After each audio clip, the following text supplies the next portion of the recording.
आज एक न्यूज पढ़ी और उस न्यूज ने अंदर तक हिला कर रख दिया। पिछले इतवार को यूपीएससी की प्रीलिम्स परीक्षा हुई और बताया गया कि पेपर हर बार की अपेक्षा इस बार कठिन था। वैसे आईएएस का पेपर कठिन ही होता है, लेकिन लखनऊ में एक 22 वर्ष का नौजवान जो पहली बार परीक्षा में बैठा था, पेपर उसका खराब हुआ और उसके बाद निराश होकर उसने गोमती नदी में कूदकर जान दे दी। उसकी माँ से बात हुई, उन्होंने बताया कि परीक्षा जब खराब हुई तो उसने फोन किया कि मम्मी पेपर खराब हुआ है। तो उन्होंने बोला कोई बात नहीं बेटा, अगले साल देना, पेपर खराब हो गया तो कोई बात नहीं। लेकिन बच्चा इतना ज्यादा निराश हुआ पेपर से कि उसने जान दे दी। क्या परिस्थिति रही होगी कि एक बच्चे ने जान दे दी अपनी। हम सब कहते हैं कि माँ बाप का प्रेशर बढ़ता है, तो उसकी माँ तो कह रही है कि मैंने तो ऐसा कुछ नहीं कहा, मैंने बोला कि कोई बात नहीं, अगले साल तैयारी करना। फिर क्या हुआ होगा? दरअसल बात यह है कि हमारे पूरे समाज में आईएएस की परीक्षा को लेकर और आईएएस जो बनते हैं उसके बाद की स्थिति को लेकर इतना बढ़ा चढ़ा के बातें की जाती हैं कि ऐसा लगता है कि आईएएस न बन गया हो, देश का प्रधानमंत्री बन गया हो।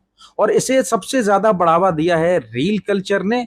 और जो मोटिवेशनल वीडियो आते हैं, कुछ जो आईएएस की तैयारी कराने वाले मास्टर हैं, कोचिंग वाले हैं, उनके वीडियो ने वो ऐसा बताएंगे कि आईएएस अगर आपने तैयारी कर ली तो आप पता नहीं क्या बन जाएंगे, और अगर आप आईएएस बन गए फिर तो आप दुनिया को बदल सकते हैं। इसी तरह की आप बात सुनेंगे, नौकरी तो सिर्फ आईएएस है, बाकी सब नौकरियां हैं। कभी दिमाग लगाया है कि इस स्टेटमेंट में क्या है? ये वैसे ही हो गया कि राम मेरा दोस्त है, बाकी सब ऐसे ही दोस्त हैं। इस सेंटेंस में कुछ है?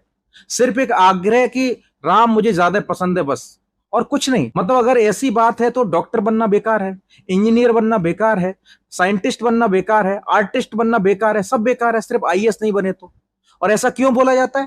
ताकि आप लोग आईएएस की कोचिंग करने चले जाएं। कुछ लोग तो ये भी बोलते हैं कि अगर आपने जीवन में एक बार आईएएस की तैयारी कर ली तो फिर आप अच्छे आदमी बन जाएंगे, ये तो तय है। मतलब आप जीवन में एक बार आईएएस की तैयारी जरूर करें ताकि आप अच्छे आदमी बन सके। अगर आप आईएएस की तैयारी नहीं कर रहे हैं तो आप अच्छे आदमी नहीं हैं। और एक सबसे बड़ी बात जो मैं बोलना चाहूंगा वो ये है कि जिनको ये लगता है कि आईएएस बनने के बाद वो कुछ बहुत बड़ा तोप काम कर देंगे, जो लोग छोटे शहरों में या गांव में रहते हैं, जरा पता करो कि पिछले 5 या 10 साल में कौन से लोग आईएएस बने। और अगर थोड़ा सा काम कर सकते हो, जो गार्जियन है वो कर सकते हैं, या जो खुद स्टूडेंट है वो कर सकते हैं, पता करो कि पिछले 10 साल में कोई 100 आईएएसओं के नाम पता करो।